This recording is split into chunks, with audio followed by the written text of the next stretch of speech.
Let's start with the NBA Finals. And what a performance by Giannis Antetokounmpo. I don't know what else you say. Giannis was spectacular, 50 points in the penultimate Game 6, NBA Finals MVP, if there was ever a doubt. And you have to tip your cap to the Milwaukee Bucks. And when you look at the road that they took, the adversity that they faced, the teams that they beat en route to this NBA championship, there are no excuses. There are simply wins. And that's why the Milwaukee Bucks are NBA champions this morning, Jake. But my question is there a long-term viability with the Milwaukee Bucks?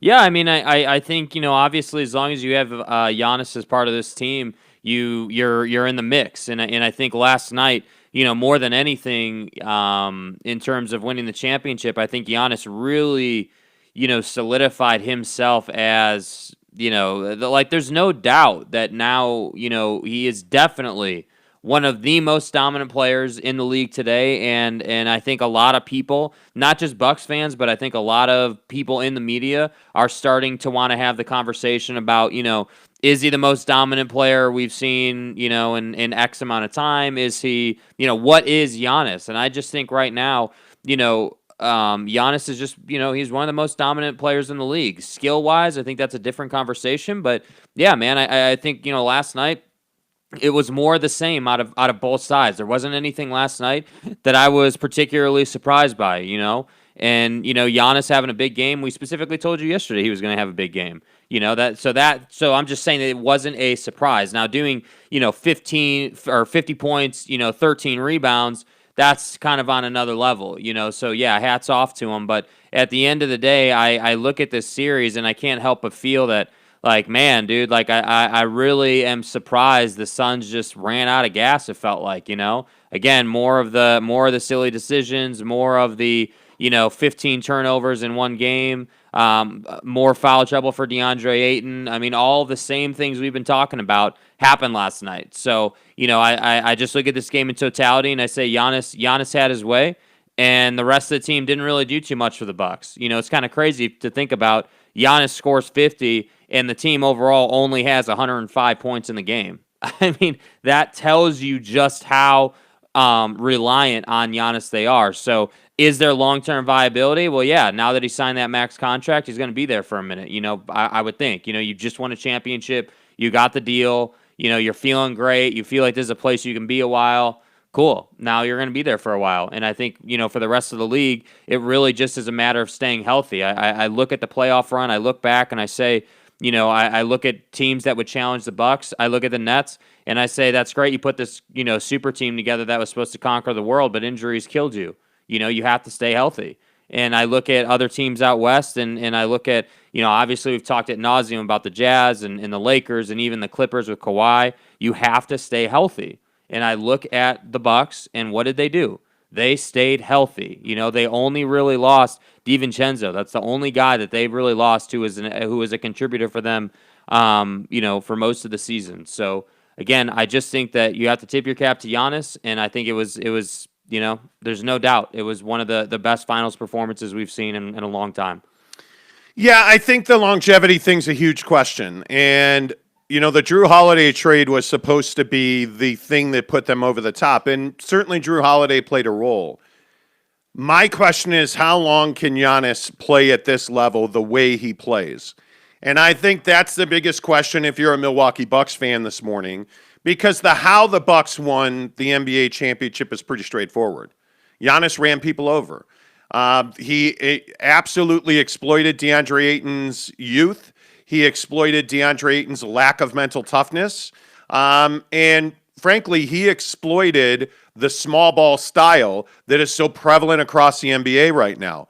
But how long can that go on? The injuries that we saw where you had Giannis grabbing his back, where he had the knee hyperextension, all of those things come from the physical beating that you take when you play the physical style of basketball that Giannis plays.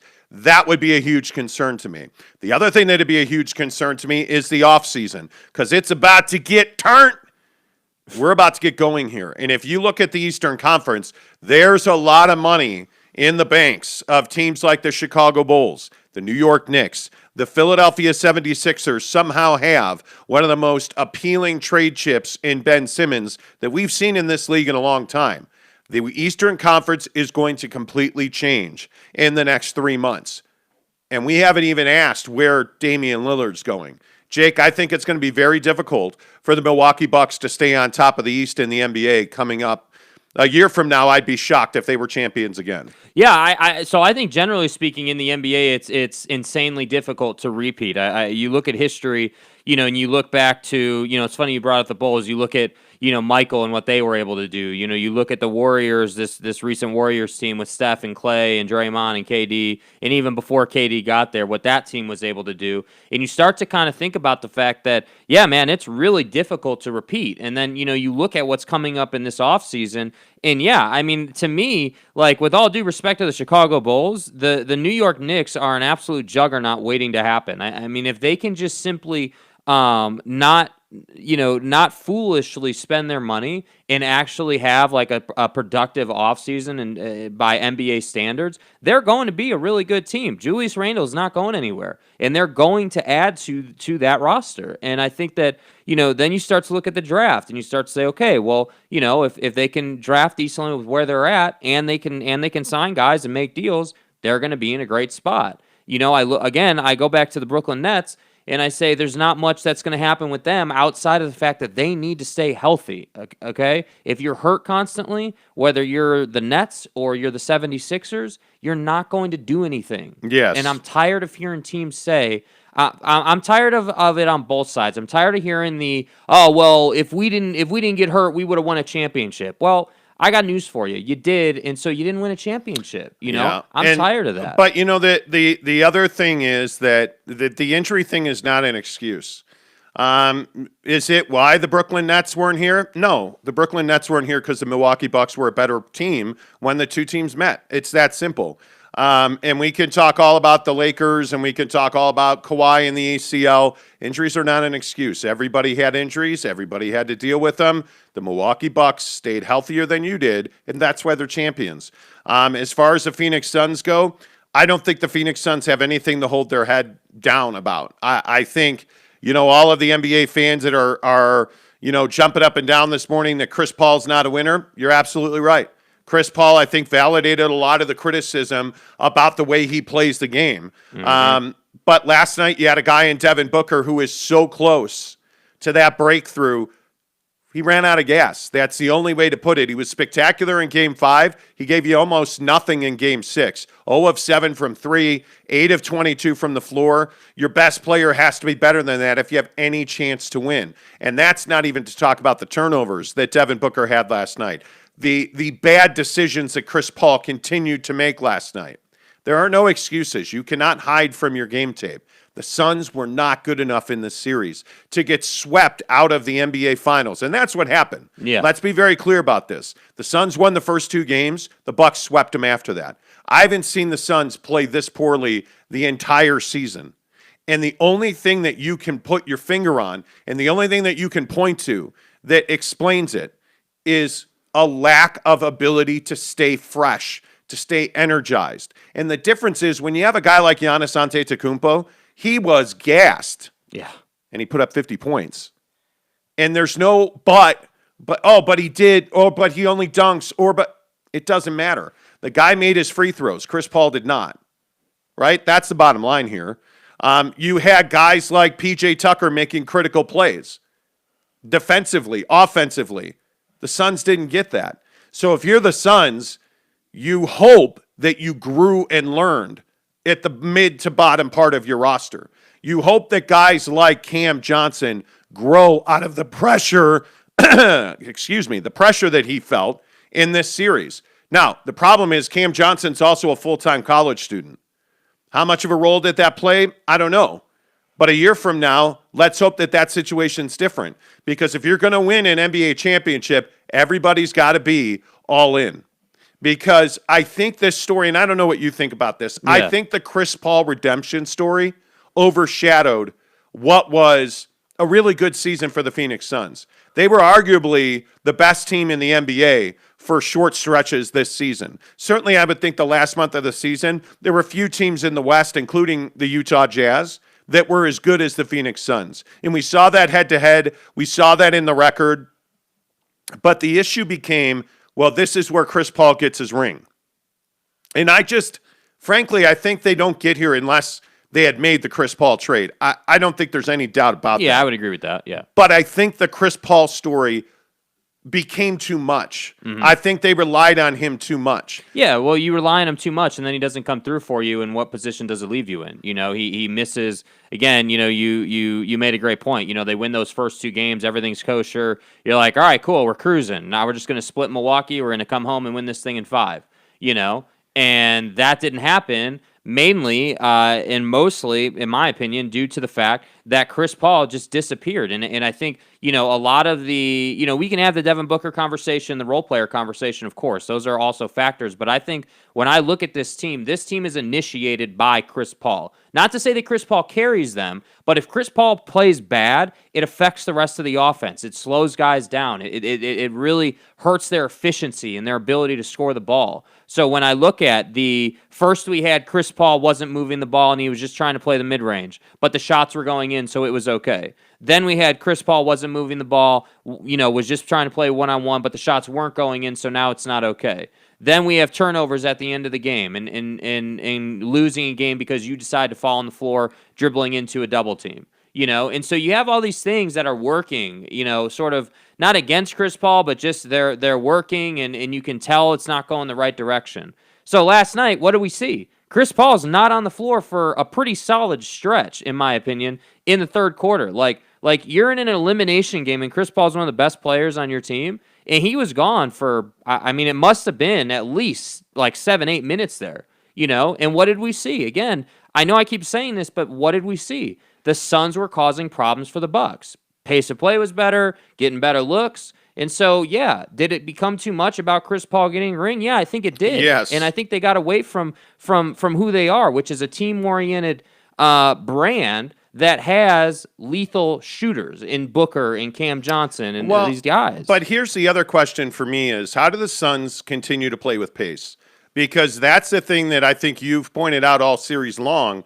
They just get really slow when Chris Paul's in the game. And then Chris Paul goes out of the game, Cam Payne comes in, and they're playing with their hair on fire. And what do you know? Devin Booker's getting open looks. I feel like most of his shots were made with Chris Paul off the floor.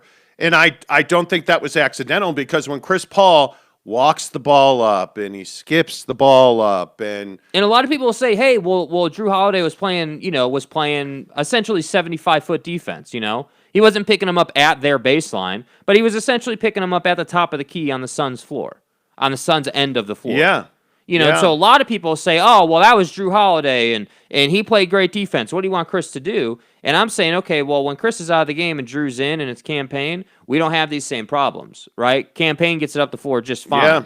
So I don't know, man. I like Chris Paul a lot, right? I like what he brings to the table. I do think he deserves credit for them getting to the NBA Finals. There's no doubt about that, right? Like, without Chris Paul, we're having a different conversation overall. I mean, in the Clippers series specifically, he really, pulled his weight and carried their team. But then you look at the Bucks series, and all of a sudden, when he's playing a guy in Drew Holiday who has size and who has strength and who he's not going to be able to shake, we're having a different conversation. So I just think overall with the Suns, yes, I think they got tired, but being tired in the NBA Finals to me isn't really an excuse. Everybody's tired. Yeah, and I just think that we're in a situation where everybody's looking to point fingers. And I look at the incredible performance out of Giannis, and maybe there's no finger to be pointed. Maybe you just tip your cap to one of the best stories in the history of the NBA and Giannis Antetokounmpo, and maybe you say, you know what? Besides the fact that Monty can't speak this morning, Giannis had what is arguably the greatest NBA Finals performance ever. I think that's why they won the NBA championship. I don't think it's, like Bobby Portis. Everybody thinks Bobby Portis is a hero this morning. The technical foul almost cost them the NBA championship. Mm-hmm. Chris Paul missed the free throw. it completely changed the momentum of that game. I look at Drew Holiday. Drew Holiday had an abysmal shooting night last night.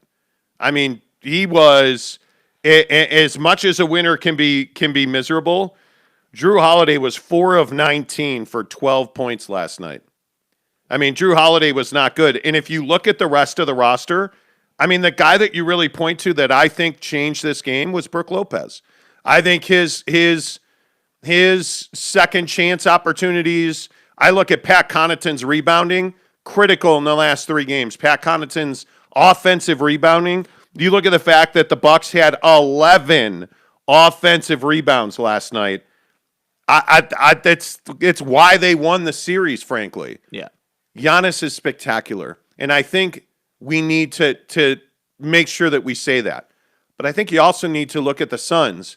They're not there were guys last night, and I don't even know why I give Screaming A the time of day, but Screaming A talking about how horribly flawed the Suns are. Are the Suns really horribly flawed? Or is that like a knee-jerk reaction? Mm-hmm. They're not horribly flawed. The Phoenix Suns are still a top 3 team in the Western Conference. And the issue is, how do the Suns move past Chris Paul? How do you upgrade Chris Paul? He's one of the best point guards ever. I think it's very difficult to do that. And I guess the question then has to be asked, do you need to upgrade Chris Paul? I would tell you I think Chris Paul has to be better. Yeah, I mean, I just don't know any other way to say it. Yeah, I think that is, that is the best way to say it, and I don't even know that. I don't want to use the word upgrading Chris Paul just because I don't feel like you need to change Chris Paul. I think Chris Paul, has to show up, and for him being a leader on the team, it's not just showing up on the points column, bro. Like you got to understand that. You're playing point guards. You're one. You're playing the one position on the floor. That doesn't require you're not a scoring guard, right? They ask you to score sometimes, but that's not your primary job here. Your primary job is to put guys in a better position. Again, how many times do we have to talk about DeAndre Ayton just not being a factor offensively? Because he was a dude. 0 last night. And again, as much as we have this conversation with Rudy Gobert, I feel like the conversation with Ayton is a little bit different. I almost feel like DeAndre Ayton, I can't believe I'm saying this, but I feel like it's like DeAndre Ayton has to demand the ball. I mean, there are so many times and opportunities for the Suns to create matchup problems where Ayton winds up being guarded by Connaughton, where you can exploit the Drew Holiday switch. The Drew Holiday switch. Yeah, exactly. I mean, it's those kinds of situations. But yet, what did the Suns do? They wanted to play one-on-one, whether it was Booker or Chris Paul or anybody else. Yes. And that's why they lost. And yep. And I know we got a ton of comments here, but I do want to play this Chris Paul bite because I think this is very indicative of what we're talking about with Chris Paul, and I think it brings insight. So listen to him talking about this. I got to my spots a little bit more tonight, but I said if you watch us play all season long, I scored when I had to. Some games I didn't. Probably needed 2 more, even in this game and probably some other games. But, I can be a Monday morning quarterback too. Analyze this and analyze that. But at the end of the day, it just wasn't enough. Well, it wasn't enough because, A, you didn't shoot enough, you shot too much, and you turned the ball over too much. I think Chris Paul, and when you're the top dog and you're a great story, you deserve a lot of the credit, and when you lose because you played really poorly, I think you deserve a lot of the blame. And I think Chris Paul has to wear that. I think Devin Booker has to wear that. Mm-hmm. Even though Book put up 28 points a game, I want to say he put up 28 points as numbers for the NBA Finals, finished at 28 points a game. He's a guy that only shot 22.5% from 3. That's not good enough for Devin Booker. I mean, and you look at his field goal percentage, he only shot 42.7%. That's not good enough for Devin Booker. And Book will tell you that. I mean, I look at the fact he averaged 40 minutes a game. He looked tired. Yeah. He looked tired in game 6 and 7. And I hope he doesn't go to the Olympics. I hope Devin, he's going. He's going for sure. He is, and I think it's a huge mistake. I think Devin Booker needs time. Yeah. Devin Booker, this summer for Devin Booker, and I don't think that I can overstate this or be overzealous about this. This summer is a critical point of development for Devin Booker. He either learns to shoot the 3 at a 40% clip, or he just becomes another guy. Yep. Because that's the difference between Devin Booker and the best two guards in the league. And if Devin Booker wants to continue to grow, and make no mistake about it, he's turned into a legitimate swing guard forward, a 2-3. He's arguably top 5 2-3s in the league. And there's a lot of good ones. Trust me. Guys like Klay Thompson, you would be very difficult right now to make a decision between Klay Thompson and Devin Booker. And the only difference is Klay Thompson's got multiple rings, which is why I would take Klay over Devin Booker, even with the injuries, right? But if Devin Booker comes back and shoots 38 to 40% from 3, that's not even a close conversation because he's going to annihilate people. Mm-hmm. Right now, Devin Booker's unguardable. If he wants his mid-range jumper, it's there every single time. It's not a question of getting the look. No. That's not the question. The question is making the damn shot. I mean, that's the thing. I look at, again, not that I'm saying, Dame and Book are the same guy, but think about what Dame's game would be like if he didn't have the range that he has. Think about how much easier it would be to defend him if you didn't have to worry about him pulling up at the logo. That wreaks havoc on defenses, and I think that's a great point by you. I mean, if Book can get to a place where that jumper is much more reliable, because I really feel like, we were just talking about it. Like, there are stretches in games where he's knocking the mid-range down consistently. Yeah. And even if it's a difficult shot, he makes it. But you can't go, at 9 of 20 in game 6 or whatever it was. But listen to his game log. If you look at game 1, he scores 27 points, but he goes 1 of 8 from 3. Super inefficient. The Suns win 118-105. Mm-hmm. 8 of 21 from the floor. Game 2, 118-108, Suns win. Book plays 44 minutes, 12 of 25, 7 of 12 from 3, right? 31 points, really strong game. He's why they won that game. So what that tells you is he's not scared to take the 3. No. 12 threes. An embarrassing loss in game 3, 120-100. He plays only 29 minutes, gets benched for much of the second half, goes 3 of 14 from the floor, 1 of 7 from 3, 10 points. Not good enough. Awful. Okay, game 4 bounces back 42 points, 17 to 28, but 0 of 3 from 3. They lose. Game 5, they lose, 17 to 33, 2 of 4, 40 points. Really good game, not really efficient. Game 6, 8 of 22, 0 of 7 from 3, 19 points. The Suns lose. Devin Booker can't be a legitimate all-star, superstar talent, and have 3 games in this series where he was just dog shit from 3. Like, you can't be a star and play that way in the finals. Yeah. Devin Booker's at a tipping point in his career. Going to the Olympics, that's why I tell you it's a mistake. All right, let's get some comments in here. Gabe Levely says, here comes the Jazz fans to dance on the Suns' grave, pretty much. Casey, good morning to you. Fun game last night, fellas. Not really. Cody Strickland says, good morning. Remus Badioko says, good evening. Dario George says, good afternoon. Wherever you are. Hey, Hi. if you're not in the U.S., please tag us. Tell us where you are. If you're in the Philippines, I know we have a lot of listeners in Australia. I know we have a lot of European listeners, so let us know where you're at. Red Heart Norvis, whoa, comment dump. Sad thing is, even if the Bucks are champions next season, the Nets and Lakers are still favorite, as they should be, though. Mm-hmm. Right? If you look at the boys in Vegas, their job is not to pick the winner. Their job is to put up bets and lines that will cause you to spend money because you think they're stupid. Yeah. And Vegas is very good at that. Eric C. says the Suns had their own injuries to deal with. Hope they just run it back. Monty Williams. Hope the Jazz can fill a roster like them. The Dario Saric injury was significant in one aspect, and that is that he's a bigger body that you can throw at Giannis. And Frank Kaminsky played really well last night, but that's just not going to get the job done. Yeah. Dario's not probably going to win you a championship, but I think if Dario's on the floor and he's available to you, you're not running mismatches against Giannis Antetokounmpo. Well, and it allows you to beat up Giannis, right? I mean, that's another 5 fouls that you can commit off your bench, and it's not going to come from, a Torrey Craig or someone like that who you need for perimeter defense. So, losing him, it's not, it probably doesn't decide the NBA Finals, but yeah, it sure is nice to have 5 more fouls behind DeAndre Ayton coming off the bench. Yeah, no doubt.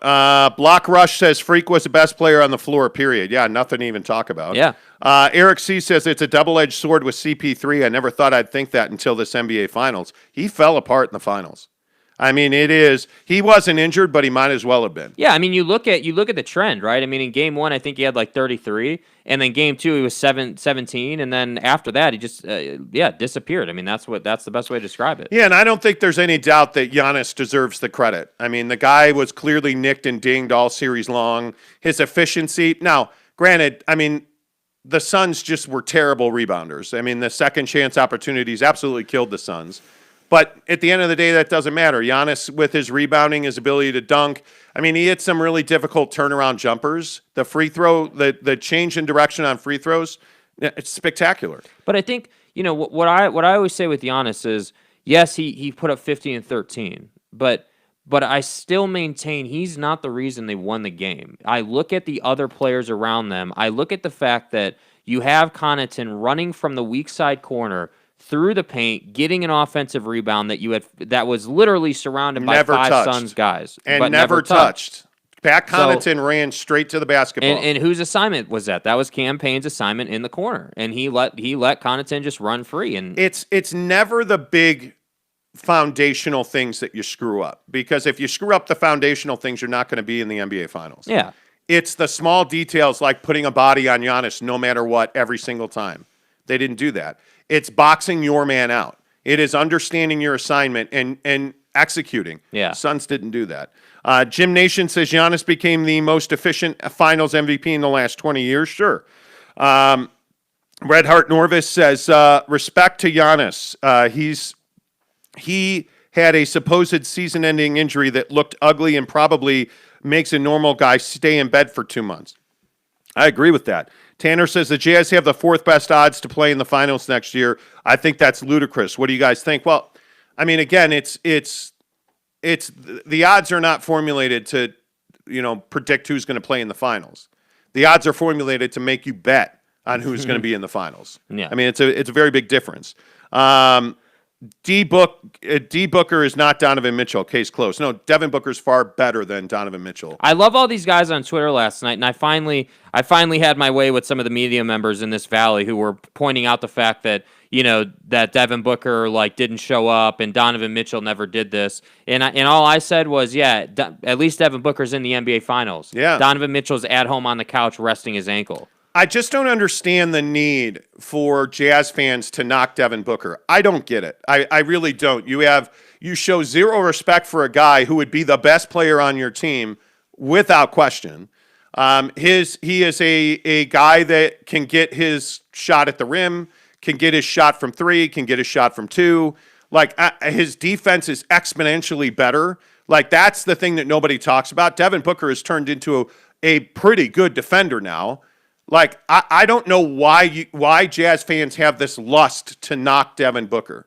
I don't understand it. You should have had him on your team, and your awful general manager chose to draft Trey Lyles. Why is that Devin Booker's fault? Why are you ripping Devin Booker for that? It's so short-sighted, and it is so naive, and Jazz fans are better than that. If you want to pick on a guy, you should pick on a different guy than Devin Booker, because he is, I'm telling you right now, and again, depending on what happens this summer with Devin, if he starts making that 3, he is head and shoulders better than Donovan Mitchell. And the fact is, he plays with a point guard who I think is actually not as good as Mike Conley. I actually would rate Conley and CP3 even, and I'd actually hedge towards Mike Conley because I think Mike Conley's a guy that's a much better defender than CP3 is. And I think when you look at chemistry and playing in a unit, I'd rather have Mike Conley than Chris Paul. The problem is Mike Conley's not available when you need him. Yeah. So you can't. But my point in bringing that up is that Devin Booker doesn't have the talent around him. that a guy like Donovan Mitchell had this year. Ask yourself this question. Who's the Bojan Bogdanovic on the Phoenix Suns? Who's the absolute lethal third option on the Phoenix Suns? Jay Crowder, who was great in this series, but is Jay Crowder on par with Bojan Bogdanovic? He certainly is not. I mean, if you look at the way that Donovan Mitchell plays and you look at the way that Devin Booker plays, they're pretty similar players. Donovan plays with a little more reckless abandon, but that'll come off with rust, or with years rather, with experience. I think the thing that's so interesting is that you won't recognize the greatness of a guy like Devin Booker, but you will think that a guy like Donovan Mitchell is better than Booker. It's a ridiculous conversation. Yeah. Ridiculous. I just don't understand it. Brandon Whiteside says Book should not have freaked out about getting double teamed in the offseason. What the fuck does that have to do with anything?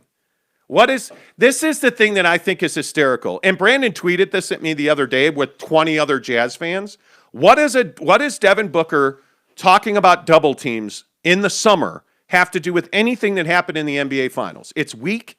It is ridiculous. And I frankly, I think it just is. It has nothing to do with this conversation. It's a weak ass take. Yeah.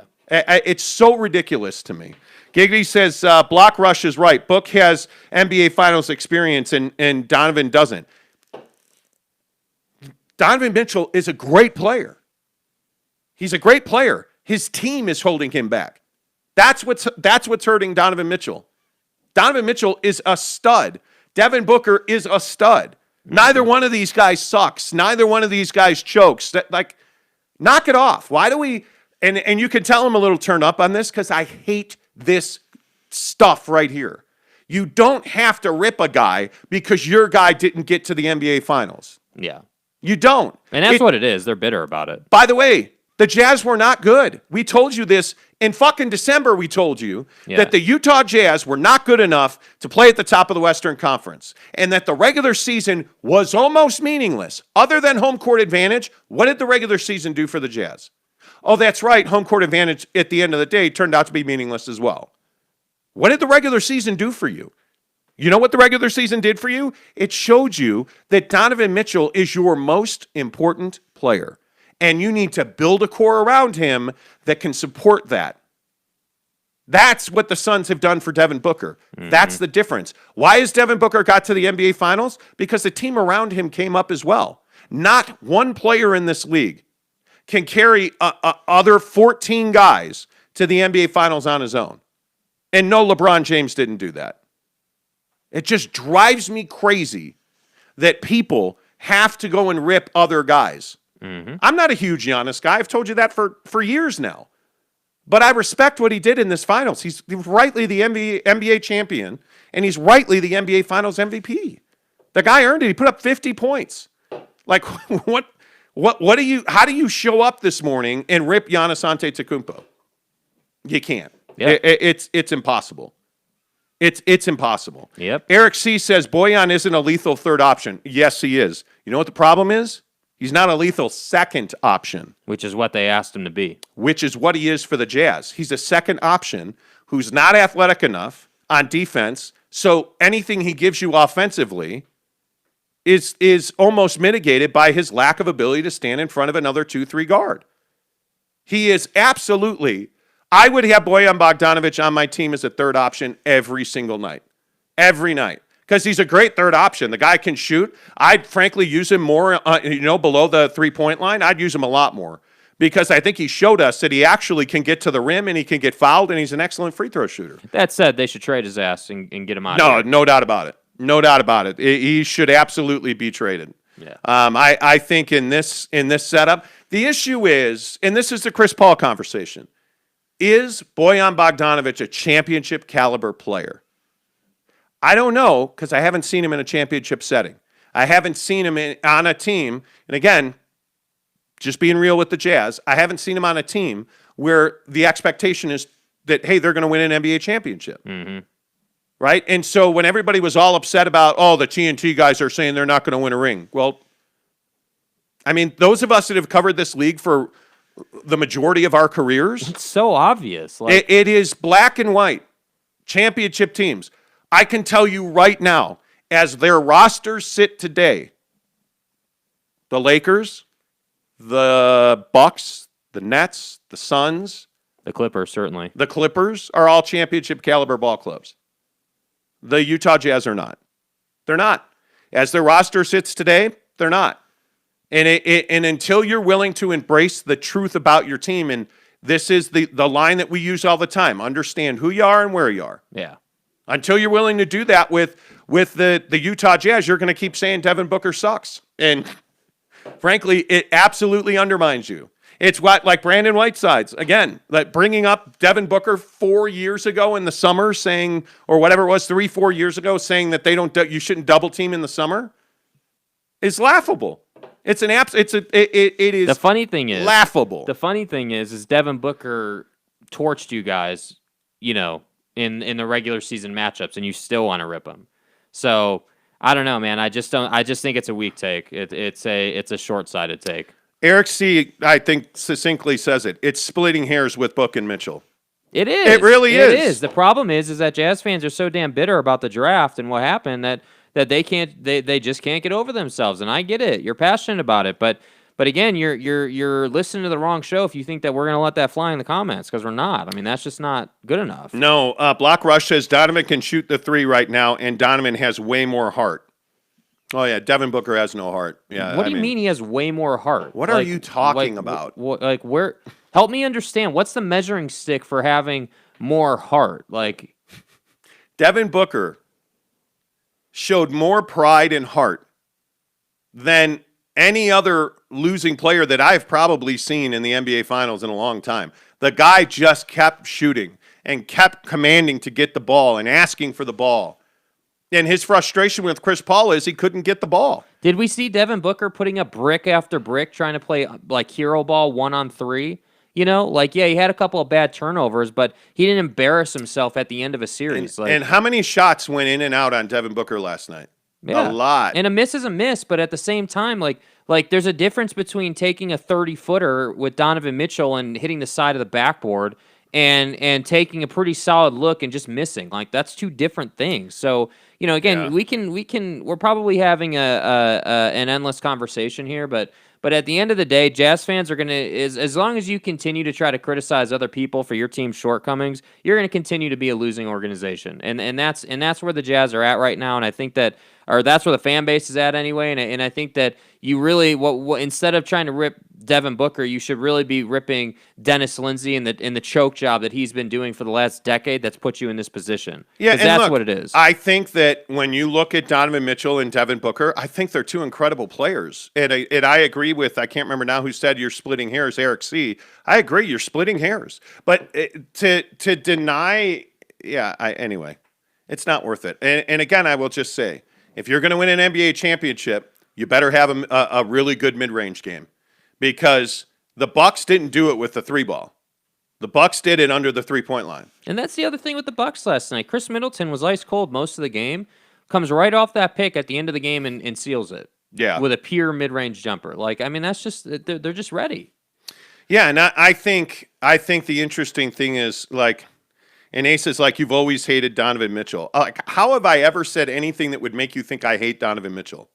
How do you watch basketball on any level in any country and hate Donovan Mitchell? What are you talking about?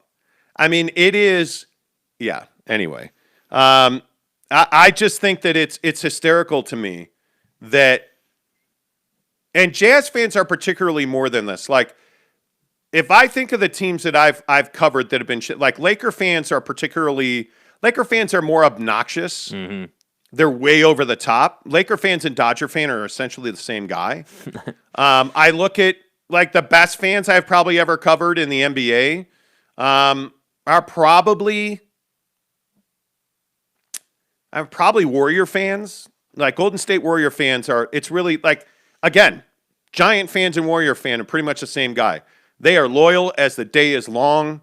But you know what the thing about great fans are? They keep it real on things. Yeah. And I think until you are able to say, Like, when I covered the Warriors, Steph was going through all of his ankle injuries, and they had just won a championship, or they were heading for a championship, I should say. Like, Warrior fans knew that Steph was the problem because his ankles were bad, and like he hadn't hit that shot, and like it's just that thing where you know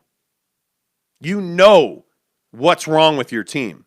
Like, you can look at the Utah Jazz and you can see they paid Rudy Gobert too much money. They're landlocked on the salary cap. They're going to pay the luxury tax, and they're not going to win. You know that's a fact coming up this year, unless something significantly changes. That's who the Jazz are. That's where the Jazz are. Yeah. Donovan Mitchell's fantastic. If you don't like Donovan Mitchell, you should stop watching the NBA. Yeah, he's not the problem here. No, not at all. Not at all. But facts are facts. They don't beat the Clippers if Donovan Mitchell's healthy. They don't. Because we can play the if-ands game. If Donovan Mitchell's healthy, well, then Kawhi Leonard's healthy. Mm-hmm.